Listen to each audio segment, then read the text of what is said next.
財經消息方面，據最新嘅報告指出，本國主要大城市嘅柏文單位庫存持續增加，主要係因為越嚟越多賣家相信買家嘅需求會不斷增加。石遠新聞報導。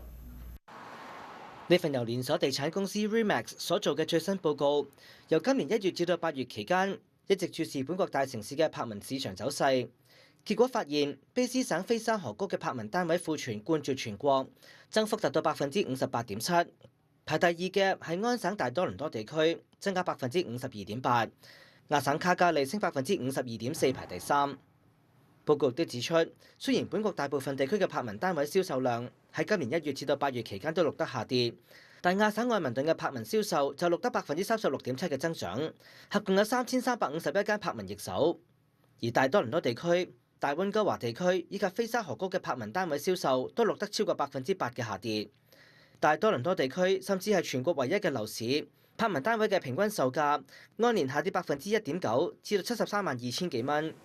而卡加利嘅柏文平均售價按年升15%，達到347000幾蚊。報告分析認為，由於利率下降，加上借貸條例有所放寬，因此預期明年春季柏文嘅樓市會開始活躍，國民尤其對上車本嘅柏文需求將會增加。但報告就警告指，由於多倫多嘅柏文供應過剩，加上需求滯後，因此多倫多嘅柏文樓市將可能係本國最後一個復甦。